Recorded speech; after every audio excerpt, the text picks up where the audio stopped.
कलिंग के ब्रैकेट में लिखिए ओडिशा। वर्तमान में कलिंग कौन सा क्षेत्र है? ओडिशा वाला।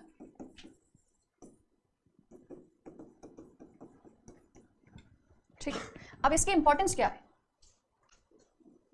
ये वाला क्षेत्र। सबसे पहले हम इसकी इंपॉर्टेंस पे डिस्कस कर लेते हैं कि why the Kalinga was so much important for the Mauryans. Kalinga इतना ज्यादा इंपॉर्टेंट क्यों था सभी मौर्यंस के लिए? देखो, कलिंग की जो लोकेशन है ये वाली, ये कहां पे है? सबसे पहले बताइए, ये कहां पे है? Near the coast. तो ये कोस्टल रीजन में पड़ता है, ठीक है, तटीय क्षेत्र में पड़ता है। अब कोस्टल रीजन में अगर कोई एरिया है, देखो यहाँ पे ये बिहार बंगाल वाला क्षेत्र आ गया, ठीक है, उसके बाद ये कोस्टल रीजन पे कलिंग जो कि इंडिपेंडेंट था, इसके बाद यहाँ पे ये आंध्र प्रदेश और फिर ये यहाँ पर ये तमिलनाडु वाला क्षेत्र। अब एक बात बताइए, अगर कोस्टल रीजन से अगर व्यापारियों को आना जाना होगा तो बीच में अगर कोई इंडिपेंडेंट स्टेट है तो वो अपनी बाउंड्री से जाने देगा क्या? वो नहीं जाने देगा। तो कोस्टल रीजन में कलिंग को जीतना बहुत ज्यादा जरूरी था। फिर यहाँ पे भी पोर्ट्स थे, वेस्ट बंगाल में भी प्राचीन काल से ताम्रलिप्ति, तामलुक, यहाँ पे एक पोर्ट था बंगाल में। लेकिन ये जो रीजन है ओडिशा वाला, यहाँ पे भी जो एरिया था उसको भी व्यापार के लिए यूज करना था, इन कोस्ट को भी यूज करना था। तो उनको लग रहा था कि अगर यहाँ पे रीजन जो है ये भी अगर मौर्यंस के कंट्रोल में आ जाएंगे तो यहाँ से जो ये जो साउथ ईस्ट वाला जो एरिया है, यहाँ से ये जो साउथ ईस्ट वाला एरिया है पूरा, इसमें व्यापार करने के लिए हमें हेल्प मिलेगी इस रीजन की। तो ट्रेड के लिए बहुत ज्यादा इंपॉर्टेंट था कि इनके पोर्ट्स हमारे काम आए और यहाँ से व्यापारियों का आना जाना हो जाए। अब आप कहोगे कि व्यापारियों के लिए तो दूसरा रूट भी तो हो सकता था, यहाँ जरूरी है इधर से ही आना? वो तो यहाँ से भी आ सकते थे ना, इधर से भी आ सकते थे। एक्चुअल में क्या था कि अगर मान लीजिए ये मगध की लोकेशन देख लीजिए, मेनली मगध, ठीक है, अब मगध से अगर यूं घूम के आया जाएगा, इधर से आए या फिर इधर से आए, तो एक तो ये ज्यादा फिजिबल पड़ता था, इजी पड़ता था। यहाँ से दिक्कत ये थी, ये वाला जो रीजन था ना, मध्य प्रदेश छत्तीसगढ़ वाला रीजन, मध्य क्षेत्र कहा जाता था इसे, मध्य देश या मध्यम देश के नाम से ये जाना जाता था, मध्यम देश, ठीक है। और इस मध्यम देश के लिए पॉपुलर क्या था, ये किस लिए जाना जाता था? यहाँ की जनजातियों के लिए जाना जाता था, ट्राइबल रीजन था ये। और यहाँ पे जो जनजातियां जो थी, इन जनजातियों में कुछ जनजातियां, कुछ, not all but some tribes were very violent in nature. और ये जो रीजन है ये डेंस फॉरेस्ट वाला रीजन था। आज भी मध्य प्रदेश में देखा जाए तो जो वन क्षेत्र है बहुत ज्यादा है ना, मध्य प्रदेश छत्तीसगढ़ में फॉरेस्ट रीजन बहुत ज्यादा है, ठीक है, वहां पे उस समय और भी ज्यादा था, फॉरेस्ट रीजन बहुत ज्यादा। मध्यम देश इसीलिए पॉपुलर था कि इस रास्ते से जो भी ज्यादा था, ये समझ लीजिए बहुत रेयर है कि वो जिंदा आगे निकल जाए, मतलब इसको पेनिट्रेट करके आगे वो जिंदा पहुंच जाए, ये बहुत ही रेयर हुआ करता था। यहाँ की जनजातियों के नाम से सबको डर लगता था कि मार डाले जाएंगे, तो व्यापारी भी इस मार्ग से मध्यम देश से जाने से डरते थे, ठीक है। और जो धर्म प्रचारक थे वो भी इधर से जाने से डरते थे, सब लोग इसको अवॉइड करने की कोशिश करते थे। तो उन्होंने कहा कि अगर हम इस एरिया से कोई एक रूट बनाने की कोशिश करें तो they need to clear the forest first. अब फॉरेस्ट को अगर क्लियर करेंगे तो ट्राइबल पीपल के राइट खत्म हो जाएंगे, उनको वहां से किसी दूसरी जगह पे लोकेट करना पड़ेगा। तो उन्होंने कहा ट्राइबल कल्चर खत्म होगा कहीं ना कहीं, और ट्राइबल और जो शासन है उसके बीच में विरोध हो जाएगा। तो उन्होंने कहा हमें ऐसा नहीं करना, लेट देम लिव, उनको रहने दिया जाए, उनके क्षेत्र में किसी भी तरह का इंटरफेरेंस, कोई हस्तक्षेप ना किया जाए, ठीक है। क्योंकि बहुत ज्यादा ही वायलेंस वहां पे होती थी। वायलेंस के लिए इतना पॉपुलर था ये जनजातीय क्षेत्र कि महात्मा बुद्ध ने भी अपने बुद्धिस्ट मॉन्क से कहा था कि आप धर्म का प्रचार करने के लिए हर जगह जाना, लेकिन मध्यम देश से मत जाना। क्लियर इंस्ट्रक्शंस थे। मध्यम देश को अवॉइड करने के लिए महात्मा बुद्ध ने अपने मॉन्क से कहा था, भिक्षुकों से कहा था कि उस क्षेत्र से नहीं जाना है, वहां तुम्हें धर्म प्रचार नहीं करना, वहां छोड़ देना उस एरिया को, ठीक है, क्योंकि वहां पे अहिंसा और ये सब बताने का भी कोई मतलब है नहीं। अब इसलिए एक सेफ रूट देने के लिए फॉर द मॉन्क्स, चाहे वो जैन मॉन्क हो, बुद्धिस्ट मॉन्क हो, श्रमण्स हो, भिक्षुक हो, जो भी हो, सबको एक सेफ रूट देने के लिए कोस्टल रीजन में ये जो कलिंग वाला जो क्षेत्र था ये मौर्यंस के कंट्रोल में आना जरूरी था। दो पर्सपेक्टिव हो गए, एक ट्रेड के लिए, दूसरा एक पैसेज। तीसरा इसका जो रीजन है वो एडमिनिस्ट्रेटिव रीजन है।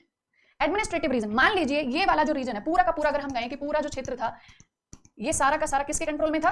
मौर्यंस के कंट्रोल में था। कुछ एरियाज को छोड़ दिया जाए तो, ठीक है, मान लीजिए ये वाला एरिया छोड़ दिया, यहां तक पूरा मौर्यंस के कंट्रोल में था। अब एडमिनिस्ट्रेटिव रिक्वायरमेंट है, यहां पे मिलिट्री भेजनी है, ऑफिसर्स को भेजना है, कोई सडन रिक्वायरमेंट हो गई, कोई इमरजेंसी सिचुएशन क्रिएट हो गई है ना, तो क्या होगा? इधर से आना पॉसिबल नहीं है, यहां पे कलिंग है। तो उन्होंने कहा कि अगर कलिंग अगर हमारे हाथ में आ जाता है तो क्या होगा? एक बहुत जल्दी एडमिनिस्ट्रेटिव रिक्वायरमेंट वहां पे पहुंचाई जा सकती है, और एडमिनिस्ट्रेशन का जो कंट्रोल है वो बेटर हो जाएगा। नॉर्थ से यदि साउथ में अगर एक सही रास्ता अगर हमें मिल जाता है तो एडमिनिस्ट्रेशन को और ज्यादा एफिशिएंट बनाया जा सकता है, कंट्रोल और बेहतर हो सकता है। तो एडमिनिस्ट्रेशन भी इसका एक पर्पस था, ठीक है। तो 3 पॉइंट्स यहां पे लिख लेना। पहला ट्रेड पर्सपेक्टिव से यहां पे लिख लेना कोस्टल रीजन। अब एक होमवर्क लिख लो इसी के बिल्कुल पास, ठीक है। ओडिशा के कोस्ट पे कौन से पोर्ट हैं और कौन सा आइलैंड इसके आसपास से, ध्यान से पढ़ के आना उसे, ठीक है। उसके बाद ये तो फर्स्ट हो गया, व्यापार के लिए जरूरी था, ठीक है। व्यापारिक महत्व लिख ले हिंदी में लिख लो, व्यापारिक महत्व, ये तटीय क्षेत्र में पड़ता था। दूसरा दूसरा लिखो आवागमन के लिए, फॉर ट्रांसपोर्टेशन, ब्रैकेट में लिख देना travellers, merchants, traders, Monks etcetera. हाँ ठीक है, हिंदी पे भी इसको लिख लीजिए आवागमन के लिए। अब किस किस के आवागमन के लिए था ये? भिक्षुकों। अब भिक्षुक में जैन और बुद्धिस्ट दोनों आ जाएंगे, ठीक है। श्रमण भी लिख लेना, मतलब जो धर्म प्रचारक थे वो सभी आ जाएंगे इसमें, धर्म प्रचारक शब्द भी लिख सकते हो आप। उसके बाद व्यापारी, यात्री इत्यादि। तीसरा लिखो एडमिनिस्ट्रेटिव इंपॉर्टेंस, प्रशासनिक दृष्टि से भी कलिंग का महत्व था, ठीक है। नॉर्थ से साउथ को कनेक्ट करने के लिए, to connect south from north, उत्तर और दक्षिण भारत को जोड़ने के लिए, ठीक है। ये कलिंग इंपॉर्टेंट था। अब ये देखना है कि ये जो कलिंग वाला क्षेत्र था ये अशोक के टाइम तक ये रह कैसे गया, जब बिंदुसार इतने शक्तिशाली थे कि उन्होंने इतने बड़े क्षेत्र को अपने अधीन कर लिया, ठीक है। उसके बाद ये कलिंग वाला क्षेत्र क्यों बच गया? तो यहां पे इंपॉर्टेंट है कलिंग के लोग, कलिंग की संस्कृति, उनका कल्चर, उनका अपने क्षेत्र, अपने देश, उनके लिए देश क्या? कलिंग देश। उनका अपने क्षेत्र, अपने देश के प्रति प्रेम, their love, their devotion, their attachment towards their nation, उनके लिए वही नेशन।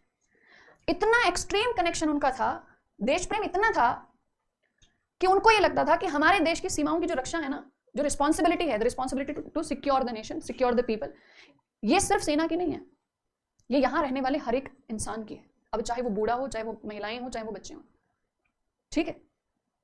चिल्ड्रन, विमेन, एल्डर्स सब इसमें शामिल हो गए, सबकी रिस्पॉन्सिबिलिटी है ये कि वो अपने देश की सुरक्षा करके रखें। कलिंग की इंपॉर्टेंस शुरुआत से ही बहुत ज्यादा रही। यहाँ पे हाथी भी पाए जाते थे, हाथियों के जो दांत हैं उनसे बनी हुई चीजों का भी यहाँ पे व्यापार होता था। तो ट्रेड पर्सपेक्टिव से, फिर ओडिशा वाला रीजन है, यहाँ पे नेचुरल रिसोर्सेज भी काफी हैं, तो उस पर्सपेक्टिव से भी हर तरीके से जो ओडिशा वाला क्षेत्र है ये बहुत इंपॉर्टेंट माना गया। ओडिशा में एक जगह का नाम आता है तोशाली या उदयगिरी, ठीक है। तो ओडिशा में आप देखना मौर्य एम्पायर, गुप्ता एम्पायर और बुद्धिस्ट साइट्स, इन तीनों का रेफरेंस मिलता है ओडिशा में। बुद्धिस्ट साइट ओडिशा, यहाँ पे ओडिशा में बहुत मिलेंगे, ठीक है। अब इसकी इंपॉर्टेंस शुरुआत से थी। नंद वंश में महापद्म नंद के समय से ही क्या हुआ कि कलिंग पर अटैक किया गया, और महापद्म नंद वो पहले थे जिसने कलिंग को जीता था, पराजित किया, पूरे कलिंग का नाश कर दिया और अपनी शक्ति वहां पे स्थापित की नंद वंश के समय में। और इस बात का, इस विक्ट्री का जो रेफरेंस है ये मिलता है वहां एक इंस्क्रिप्शन से। इस इंस्क्रिप्शन का नाम है हाथी गुम्फा इंस्क्रिप्शन। हाथी Gumpha inscription provides us information about victory of Nand rulers over Kaling। चाहो तो लिख लो इसे फटाफट, स्टार मार्क करके लिखना, हाथी गुम्फा इंस्क्रिप्शन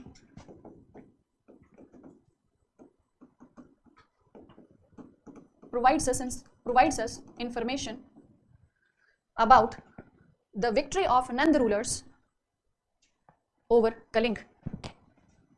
हिंदी में लिख लीजिए हाथी गुम्फा अभिलेख कलिंग क्षेत्र पर नंद वंश की विजय की जानकारी देता है। हाथी गुम्फा अभिलेख कलिंग पर नंद वंश की विजय का उल्लेख देता है या जानकारी देता है, ठीक है। लेकिन बहुत कम टाइम के लिए जो कलिंग था ना उनके कंट्रोल में रहा, बहुत जल्दी ही उन्होंने क्या किया, दे रीगेन देयर पावर, ठीक है। और नंद वंश से भी वो छुटकारा पा गए। अब मौर्यंस के कंट्रोल में आए तो चंद्रगुप्त मौर्य ने ट्राई किया, चंद्रगुप्त मौर्य भी उसको नहीं जीत पाए, बिंदुसार भी नहीं जीत पाए, ठीक है। रीजन कि जब भी लड़ाई की बात आती थी, देखो क्यों नहीं जीत पाए, दोनों में फर्क समझना। मौर्य क्यों नहीं जीत पाए, जब लड़ाई की बात आती थी तो सेना के साथ वहां की महिलाएं, वहां के बूढ़े, वहां के बच्चे सामने आ जाते थे। अब जैसे ये होता था ना वैसे ही सब क्या सोचे, छोड़ो, देशभक्ति इतनी एक्सट्रीम लेवल की थी उनकी, उनको जाओ, उनको पराजित करो। कुछ समय जनता खुद कहती थी कि आप हमारी सेना को भले ही हरा दो, लेकिन अगर आपको ये लगता हो कि हम जब तक जीवित हैं हम आपके शासन को स्वीकार कर लेंगे, तो ये तो नहीं होगा। हमारा क्षेत्र सिर्फ हमारे राजा के लिए है, किसी और राजा का अधिकार हम मानेंगे ही नहीं। कलिंग के क्षेत्र में कोई भी व्यक्ति हमारे अपने राजा के अलावा किसी राजा की बात नहीं मानेगा, तो रूल वहां किसी का चल ही नहीं पाया। अब आगे अशोक, अब अशोक ने कहा कलिंग को जीतना है चाहे जो हो। अब इतने भाइयों को मार के राजा बने, सम्राट बने, ठीक है। इतने हीरोइज्म वाले उनके ऐसे एक्सपीरियंसेस रहे। Then he prepared his army, large army for Kalinga, बड़ी सी सेना लेके पहुंच गए कलिंग। अब जैसे इन्फॉर्मेशन मिली वहां के लोगों को कि सम्राट अशोक आ रहे हैं युद्ध करने, अब वहां के लोगों ने कहा आ जाने दो, जैसे इनके पिताजी और इनके दादाजी ने भी प्रयास किया था वैसे ही भी प्रयास कर लेंगे। अब वहां सेना इकट्ठी हुई, वहां के लोगों ने क्या, वहां के कलिंग के लोगों ने भी। अब आप खुद सोचिए, घर की महिलाएं जो भी औजार कुछ भी उनको मिल रहा है ना मारने पीटने के लिए वो सब ले लेके बाहर आ गई। बच्चे जो कुछ भी मिल रहा है उसी को लेके कि लड़ेंगे, अशोक की सेना आ रही है। अब सोच के देखिए, वो वहां के बड़े बुजुर्ग वो कहें जो भी हो, हमारा इतना तो हम इतना तो योगदान दे सकते हैं कि सिपाहियों को खाना पीना पानी वानी उनको जरूरत की चीजें पकड़ाते रहेंगे, जरूरत पड़ी तो हम एक दो को मारने की कोशिश भी करेंगे, जो भी हो जाए। मतलब कहते हैं कि सेना के साथ साथ पूरी की पूरी प्रजा वहां युद्ध करने के लिए आ गई। अब एक तरफ अशोक की सेना खड़ी, एक तरफ उनकी सेना खड़ी। अब अशोक देखिए उनको कौन कौन लड़ने के लिए आ गए। अब वहां के लोग कहें डरो मत सम्राट, युद्ध करो। बड़ा नाम सुना आपकी वीरता का। अब अशोक बड़े असमंजस में, अब उसकी सेना कहे बताइए क्या करें, युद्ध करें कि नहीं करें। अब अशोक थोड़ी देर खड़े खड़े विचार करते रहे। उन्होंने कहा अगर यहाँ से सेना वापस ले गए तो ये एक ऐसा एग्जाम्पल बनेगा कि यही काम दूसरे क्षेत्र की जनता करेगी, किसी के उकसावे में आकर करेगी, तो हमारा तो पूरा साम्राज्य नष्ट हो जाएगा। ऐसे तो क्षेत्र ही अलग अलग टूटने शुरू हो जाएंगे फिर तो। उन्होंने कहा मैं अंतिम चेतावनी देता हूँ, सिर्फ सिपाही आगे आए, बाकी सब अपने अपने घर चले जाएं। तो उन्होंने कहा हमारे कलिंग देश का तो हर व्यक्ति सिपाही है, बच्चा भी सिपाही है, बूढ़ा भी सिपाही, महिला भी सिपाही है। तो आपको हमारे अंदर यहाँ बच्चा महिला बूढ़ा दिखाई दे रहा होगा, हम तो अपने आप को सिपाही मान रहे हैं। अशोक ने कहा अच्छा ठीक है। अपने सिपाहियों को उन्होंने, अशोक ने बोला सुनो, जब युद्ध भूमि में जो सामने आ जाता है ना, फिर चाहे वो जो भी हो, सिर्फ शत्रु है, सिर्फ और सिर्फ शत्रु, उसी भाव से युद्ध लड़ा जाए। वो युद्ध करो और सिर्फ विजय चाहिए। अब कहते हैं कि उसकी तो खुद की सेना ऐसी, अशोक ने मारना शुरू किया, उसकी सेना ने मारना शुरू किया, कुछ ही समय के अंदर अंदर, बहुत कम टाइम के अंदर अंदर पूरा कलिंग साफ, सारा पूरे कलिंग खत्म। सबके सब वहां पे दिख रहे हैं, सिपाही मरे हुए हैं, कईयों को मार डाला गया, कुछ बहुत बुरी कंडीशन में घायल हो गए, जो बच गए उन्होंने कहा अब इनका क्या करें, इनको बंदी बना के ले चलो। युद्ध बंदी बना लिया, उनको ले आए। अब अशोक की पहली ऐसी विजय थी जिसमें उन्होंने सिपाहियों को ही नहीं, महिलाओं को भी मारा हो, बच्चों को भी मारा हो, बूढ़ों को भी मारा हो, उनकी सेना ने। अब अशोक को नींद नहीं आई रात भर। अब एक केस इसके साथ साथ और होता है, ये कलिंग वॉर होने से पहले अशोक एक बार ऐसे रूप बदलकर और जगह जगह वो ऐसे जानकारी लेने के लिए निकल जाया करते थे। अशोक तो एक जंगल से जा रहे थे, वो वहां पे एक लड़की की शादी की तैयारियां हो रही थी, ठीक है। जब उनकी शादी की तैयारी हो रही थी, पता चला कि शादी का तो मुहूर्त तो हो गया और दूल्हा नहीं आया। अब वो लड़की मैं तो अपने प्राण त्याग दूँ, अभी तो मेरा तो अपमान हो गया। अब लड़की के पिता कहें कि मेरा भी अपमान हो गया, मैं भी प्राण त्याग दूंगा। अब वहां तो बहुत बुरा माहौल बन गया। अशोक वहां से गुजर रहे थे, उन्होंने कहा क्या हो गया क्या होगा। उन्होंने कहा ऐसा ऐसा हो गया। तो उन्होंने कहा कि इसमें क्या है, ठीक है वो नहीं आया तो आप में कमी थोड़ी है, उसकी तरफ से हो सकता है कोई कारण होगा, कोई कमी रही होगी। तो उन्होंने कहा नहीं नहीं ये तो हमारा अपमान है। तो उन्होंने कहा देखो ये तो आप महसूस कर रहे हो, आपका अपमान, आप अपमान महसूस, कोई भी अच्छा लड़का, आप तो इतनी अच्छी हो, इतनी सुशील हो, इतनी सुंदर हो, कोई भी आपसे शादी कर ले, वो तू कर लेगा कोई भी का क्या मतलब, तुम कर लोगे। अशोक ने कहा मैं कह रहा हूँ कोई भी अच्छा लड़का तुमसे शादी कर, तुम अच्छे नहीं हो उसने कहा मैं तो अच्छा हूँ, तो तुम कर लोगे। उसने सोचा तो गलत फंस गया। उसने कहा कर लूंगा, तुम मुझसे कर लोगी, बोले कर लूंगी, कर अभी कर और उसी समय उन्होंने अशोक से विवाह कर लिया। अब अशोक उसको लेके घर आ गए। अब सब कहेंगे ये कौन है, कह रहे शादी कर ली मैंने। तो बोले कैसे, बोले इनका दूल्हा नहीं आया मैं समझाने चला गया, ठीक है। इन्होंने क्या किया, इन्होंने मेरे से कह दिया कि कोई अच्छा कर लेगा तो तू कर। अब उस लड़की को बाद में पता चला कि ये तो अशोक है। अब वो कि मैं तेरे साथ नहीं रहूं उन्होंने कहा क्यों, फिर तुम तो बड़े फेमस हो मारकाट करने के लिए, और मैं महात्मा बुद्ध की फॉलोअर हूँ मैं बहुत धर्म को अपना के मैंने रखा है, मैं तो कट्टर अहिंसावादी हूँ, तो मैं तुम्हारे संग नहीं रहूंगी। अब अशोक ने कहा तू मुझे छोड़ी देगी तो मेरा अपमान नहीं होगा क्या वो तो शादी करने नहीं है, तुम शादी करके चली जाओगी, ये तो बड़ी दुविधा होगी। उन्होंने कहा देवी कहीं मत जाओ, मैं तो देखो मेरा तो धर्म है, राज परिवार में जो आ गया उसका तो धर्म है, अब हिंसा नहीं, राष्ट्र सेवा मानी जाती है। उसने कहा तुम्हारी नजर में सेवा होगी, मेरी नजर में तो हिंसा है, और मैं तो बिल्कुल भी नहीं चाहती कि मेरा पति हिंसा करे। तो उन्होंने कहा देखो शस्त्र तो मैं छोड़ नहीं सकता और तुम्हें जाने नहीं दूंगा तो उन्होंने कहा क्या, तो उन्होंने कहा ठीक है तुम अलग और हम अलग अलग रहेंगे। उन्होंने कहा ठीक है कोई दिक्कत नहीं है, पर तुमसे कहीं जाना नहीं, तुम यहीं रहना। उन्होंने कहा ठीक है। अब कहते कि वो पूरा बौद्ध धर्म को फॉलो करती थी। अब अशोक उसको देखता था, उसकी दिनचर्या को देखता था, उसके विचार सुनता था, उसकी बातें सुनता था। तो बौद्ध धर्म का जो इन्फ्लुएंस था ना अशोक के ऊपर, वो किससे गया, अब उनकी पत्नी से धीरे धीरे उनके ऊपर हो गया। अब उन्होंने, अब जैसे कलिंग का युद्ध हुआ और उनकी पत्नी को पता चला, और जब अशोक घर आए उन्होंने कहा घर में मत आ जा, कहीं और जा। उन्होंने कहा क्यों, बोले इस बार तो तुमने हिंसा में अपनी सीमाएं पार कर दी, कैसे राजा हो तुम, किस पर अधिकार करके आए हो ये बताइए पहले। उन्होंने कहा हम कलिंग को जीत कर आए हैं। बोले मेरी दृष्टि से देखो तुम सब कुछ हार के आ गए आज। उन्होंने कहा कैसे, बोले जीत किसकी होती है, भूमि को जीतना जीत होती है या वहां के लोगों को जीतना जीत होती है, पहले तो तुम ये बताओ जीतना होता क्या है। बोले विजेता तो हमारे महात्मा बुद्ध थे जिन्होंने पूरे विश्व को जीता अपने ज्ञान से, और तुम अपनी तलवार से जीतना चाहते हो। तो एक्चुअल में मुझे ये बताओ कलिंग में कितने ऐसे लोग बचे हैं जो तुम्हारे राज्य को स्वीकार करने के लिए तैयार हो चुके हैं। बोले कोई नहीं, या तो सब मर गए या बहुत बुरी अवस्था में घायल हो गए, बच गए, उनको युद्धबंदी बना लाया, अब तो कोई नहीं है। तो बोले अब बताओ सच में जीत लिया तुमने, तो सिर्फ भूमि जीती है, लोग नहीं जीते, और अब तुम मुझे कभी दिख मत जाना, मैं तुम्हें कभी देखना ही नहीं चाहती, और दुर्भाग्य है हमारा कि ऐसा पति मिला इतना हिंसक, और तुम अकेले में बैठ के विचार जरूर करना कि सच में तुम जीत गए हो क्या आज, और जाओ युद्ध भूमि में जाओ और अपनी जीत को जरा देख कर आओ।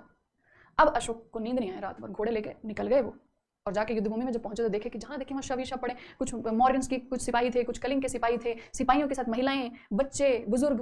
अब कहते एक व्यक्ति वहाँ पे मतलब काफी ये समझो लास्ट ही उसका टाइम चल रहा था और वो पानी के लिए बोल रहे थे। अशोक अपने घोड़े से उतरे, उनको पानी पिलाने लगे, तो उसको थोड़ा होश आया जब अशोक ने उन्हें संभाला तो उन्होंने अशोक को पहचाना और अशोक से कहा कि मुझे नहीं पीना पानी, मना कर दिया। उन्होंने कहा क्यों? उन्होंने कहा तुम्हारे हाथों से पानी पीने से अच्छा है मैं प्राण त्याग दूं, तुम इतने दुष्ट हो, तुमसे प्राण ले सकते हो, दे नहीं सकते तुम, और हम तो सब चले गए, हमने तुम्हारे अधीनता कभी स्वीकार नहीं की, जीते जी और मरते वक्त भी पानी पीकर तुम्हारी अधीनता स्वीकार नहीं करूंगा।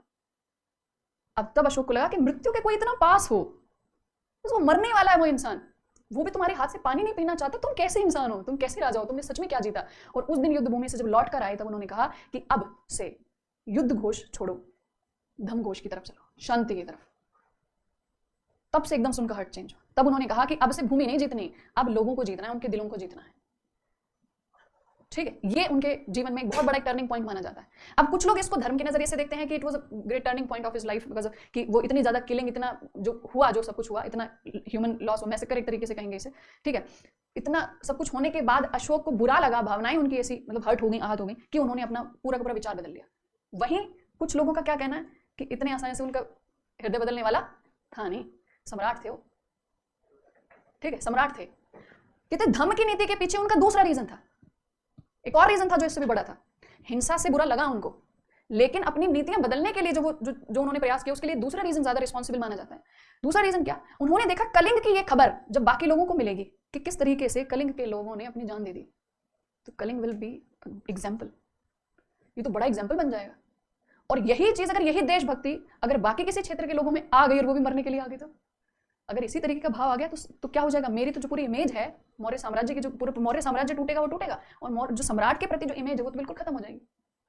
तो अब लोगों को ये बताना पड़ेगा कि इसको जीतना तो जरूरी था, ये राजा चाहते नहीं थे कि लोगों को मारे, वो तो युद्ध भूमि थी तो उनको मारना पड़ा, लेकिन अब राजा जो है ना वो युद्ध का ही त्याग कर रहे हैं, अब जनता को जीतने की कोशिश करेंगे।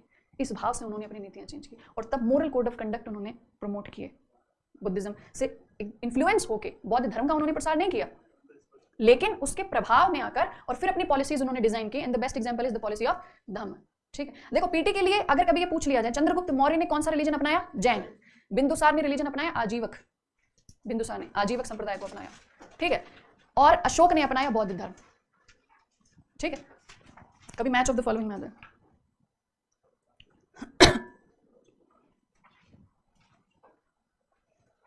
लिखो